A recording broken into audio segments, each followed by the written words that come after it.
Good morning, Sumana style চ্যানেলে তোমাদের সবাইকে স্বাগত জানাই। আশা করি তোমরা সবাই ভালো আছো, আমিও খুব ভালো আছি। এখন বাজে 8:30। তাহলে আজকের ব্লগটা আমি এখান থেকেই শুরু করলাম। তাহলে আজকের দিনটা তো অনেক আগেই শুরু হয়ে গেছে, আর বেশি দেরি না করে আজকের ব্লগটাও এখান থেকেই শুরু করে দিই। তাহলে এবার চলো কাজকর্ম কি আছে দেখা যাক, করে নিই। মানে তোমরা যাবে কোথায়, তোমরা আর কি দেখবে কি হবে না হবে। তাহলে চলো আজকের ব্লগটা এখান থেকেই শুরু করে দিই। ভাত হচ্ছে, আর এদিকে আলু, টমেটো, পেঁয়াজ কাটা, আর একটা জিনিস তারা দেখা, এদিকটা অন্ধকার তো ওই জন্য দেখানো যাচ্ছে। এটা ওলকপি। অনেক দিন পর, মানে অনেক মাস পর ওলকপি খাওয়া হচ্ছে। শীতের সময় ওঠে, কিন্তু ওলকপি এখন সেভাবে আর দেখা যায় না, কিন্তু বেশ খেতে ভালো লাগে। অনেকটা লাউ টাইপের টেস্ট, তাই না? লাউয়ের মতো অনেকটা খেতে লাগে। তো আজকে এই ওলকপি দিয়ে মাছের ঝোল হবে। এদিকে ধনে পাতা, কড়াইশুঁটি সব রয়েছে। আমি এখন ধোবো, মাছ ধোয়া হয়নি। এই যে মাছের থালাটাও নেওয়া হয়নি, বাবা জাস্ট এখানে রেখে দিয়ে গেল। কি মাছ এনেছে, কি একটা মাছ বললো যেন, মনে হয় পার্শে মাছ।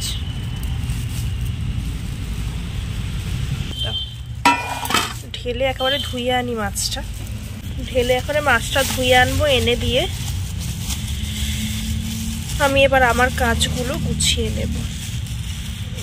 হ্যাঁ, পার্শে মাছ আঁশ রয়েছে একটু, আঁশগুলো ছাড়িয়ে নেব, নিয়ে ধুয়ে এনে দিই মাকে। হ্যাঁ, চামচটা একটু দাও।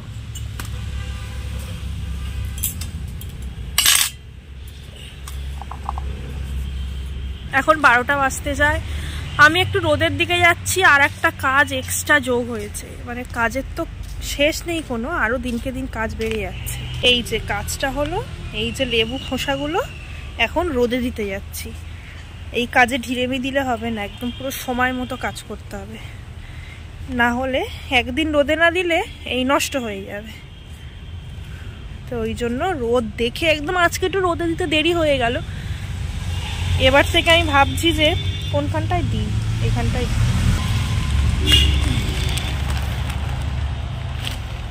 সেই ওখানটায় দিয়ে দিয়েছি রোদে। আমি এই বস্তাটা নিয়ে নিয়েছি, বাবাই তারগুলো খালি মাথায় ঠেকে। কেবিল নেই এতে, যদিও কেবিলের তার, কিন্তু কারেন্ট নেই ওতে। এবার থেকে লেবুর খোসাগুলো ভাবছি যে আমি ওই 9টা 9:30 নাগাদ দিয়ে যাব। একদম সকালবেলা যদি 7:30 8টায় দিয়ে যাই, তখন আবার আর এক ঝামেলা, কারণ কুয়াশা পড়ে তো, তখন যত জল পড়ে নষ্ট হয়ে যাবে। 9টা 9:30 মোটামুটি একটু রোদটা ওঠার পর দিলে তাহলে হলো যে এতক্ষণ শুকিয়ে যেত। আমার আজকে আনতে দেরি হয়ে গেছে, 12টা ওই জায়গাটায় দিয়ে দিয়েছি খোসাটা। 12টা 12:30 বেজে গেছে এখন। সকালবেলা দিয়ে রাখলে এতক্ষণে 2-2.5 ঘন্টা এক্সট্রা রোদ পাওয়া হয়ে যেত। বুদ্ধির ভুল হয়ে গেল। এখন তো শুকোতে হবে, দেবো কাল থেকে, ওই টাইমেই দিয়ে যাব একেবারে। আর না, আজকে আমি ভাবছি আমার মাথার চুলগুলোকে তছনছ করে দেব। তছনছ মানে হলো যে একটুখানি চুলগুলোকে না কাটবো ভাবছি। অনেক মাস হয়ে গেল চুলগুলো কাটা হয় না, আর অনেক দিন চুল না কাটলে ওই নিচগুলো কেমন হয় না, ফেটে ফেটে সাদা হয়ে যায়। তার উপর আমাদের আয়রনের জলে আরও চুল নষ্ট হয়ে গেছে। এবার ব্যাপারটা হয় কি, পার্লারে না আমি যাই না সেভাবে। মানে অনেক মাস আগে গিয়েছিলাম চুল কাটতে, হাতে গোনা হয়তো 3-4 বার আমি পার্লারে গিয়ে চুল কেটেছি। আর এছাড়া আমার পার্লারে যেতে দরকার লাগে না, কারণ আমি ভুরু প্লাক করি না। তোমরা দেখে হয়তো বুঝতে পারছো।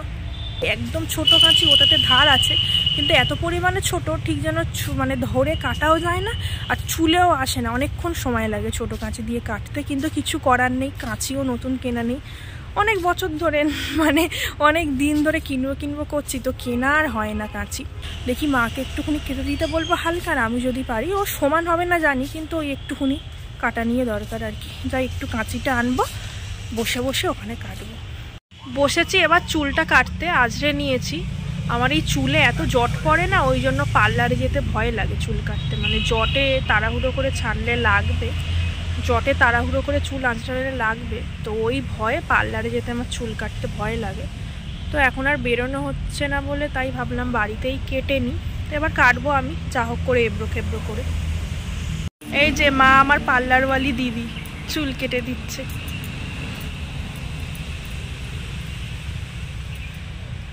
চট পড়ার ভয় পার্লারে যাই না। হ্যাঁ, মানে চুলে লাগবে তার ভয়। বাড়িতে একটু ধীরে সুস্থে করা যায়, পার্লারে কি আর অত মানুষের সময় থাকে, তাই না, যে আস্তে আস্তে আঁচড়াবে করবে। প্রচন্ড জট, মানে চুলে প্রচুর পরিমাণে যত্ন নিই।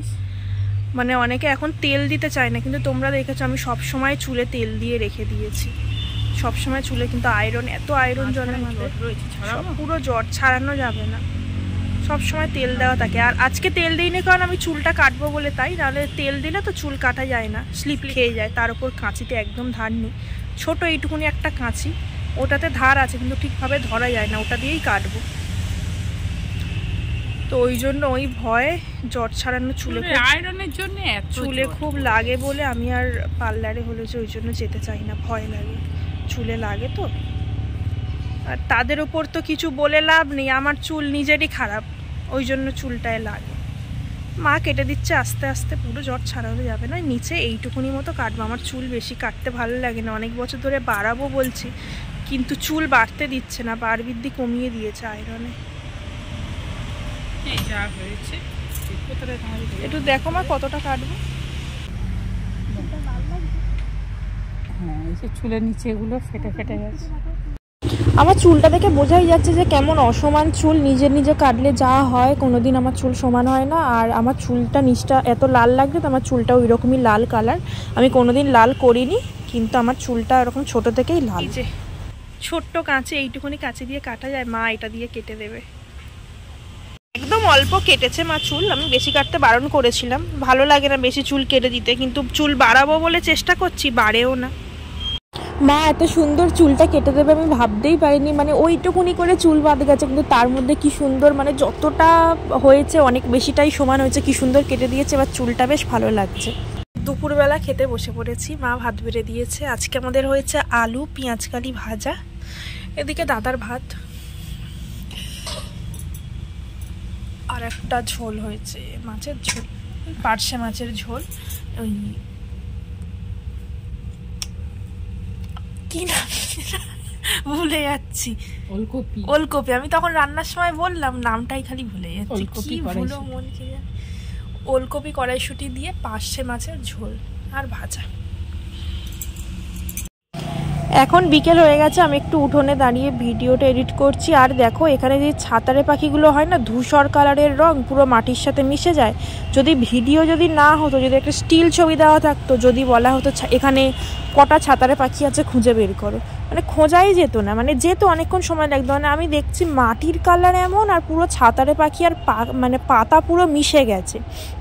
এবার দেখো কোনো বোঝাই যাচ্ছে না, যখন পাখিরা চুপ করে দাঁড়িয়েছিল, মানে কি আশ্চর্য রকমের কালার, ওরা যদি মাটিতে লুকিয়েও যায় কেউ বুঝতে পারবে না। এটাই আমি দাঁড়িয়ে দাঁড়িয়ে দেখছিলাম এতক্ষণ। আজকে আমার মাংস বাছার ডিপার্টমেন্টটা আমার মা নিয়ে নিয়েছে কেড়ে কুড়ে আমার থেকে। আর এখন তোমাদেরকে দেখাচ্ছি, এখন সকালবেলা নয়, সন্ধে হয়ে এসছে, বিকেল মানে হ্যাঁ 4:30। গরমকাল হলে তখন রোদ গাঁগা করতো, শীতকাল বলে এখন সন্ধে হয়ে আসছে। এখন মা মাংস বাছছে, কারণ আজকে রাতে রান্না হবে। অন্য সময় সব সময় হয় মানে নয় টিফিন দুপুর খেয়ে রাতে খাই, নয় দুপুরে খেয়ে রাতে খাই, রাতে গরম গরম আর খাওয়া হয় না। আজকে রাতে রান্না হবে। আর অন্য সময় হলো যে বাবা বেলাতে এনেছে, তো ওই জন্য রাতে হবে। আর অন্য সময় দুপুরে খাওয়া হয় বলে রাতে ঠিক সেভাবে ভালো লাগে না। আজকে সকালে মাছ টাছ খাওয়া হয়েছে, এবার দুপুরে এই রাতে চিকেন হবে, একদম পুরো আলাদাই। চলো মশা খাচ্ছে, চলো। হ্যাঁ খুব মশা কামড়াচ্ছে, পুরো সন্ধে হয়ে আসছে তো মশা উঠছে। মা এবার ধুয়ে নেবে, আমি এদিকে ভিডিওটা এডিট করছি, করে তারপর সন্ধে টন্ধে দিয়ে তারপরে বসানো হবে। বিকেল হয়ে এসছে তো এত মশা, মানে কি বলবো। মা ওদিকে মাংসটা ধুচ্ছে, মশাতে বসতে দিচ্ছে না। আমি তাই ঘরে এই ধূপটা জ্বলছিল, মশা মারার ধূপ, এটা খুব ভালো কাজ দেয়, মানে মশা মাথা ঘুরে পড়ে যায়। তো মাথা ঘোরা ধূপ এনেছি, এনে মার সামনে এখন ঘোরাচ্ছি, মশাগুলো যাতে না আসে। মা ধুয়ে নিলে চলে যাবে, আমিও চলে যাব। সন্ধে হয়ে গেছে, মুড়ি খাবো। মা আনো চানাচুরটা। কখন থেকে শুকনো মুড়ি নিয়ে অপেক্ষা করছে, আমার মা চানাচুর আর নিয়ে আসে না।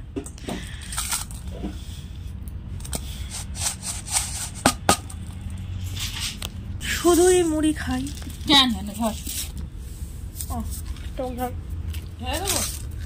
ঢালছি। তুমি খাবে না? হ্যাঁ, এতটা কি আমি একা খাবো? তাও ঠিক কথা। একটু বেশি করে চানাচুর না নিলে ভালো লাগবে। এই কিসমিস পড়েছে, এই দেখো। আটকে দাও, লাস্টে যদি শুধু খাই আবার একটু খাবো। এখানে রেখে ঠান্ডা এখানে উঠা।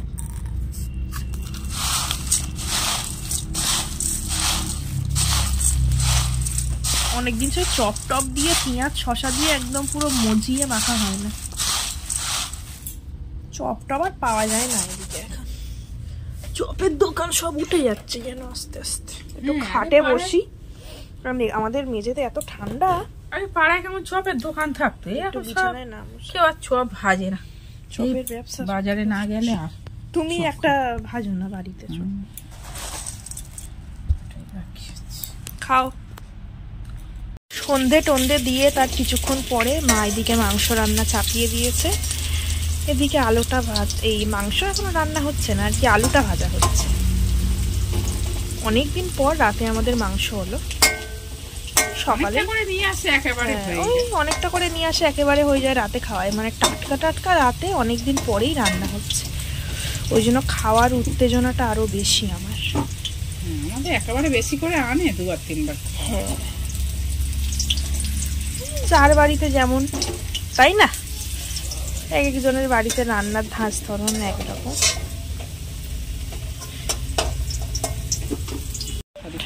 বাইরে শীত আর এখানে হচ্ছে মাংস কষা গরম গরম, মানে মাংস কষা মানে গরমই হবে আর কি। ধোঁয়া উঠছে বাইরে, কনকনে ঠান্ডা, আর এদিকে গরম মাংস।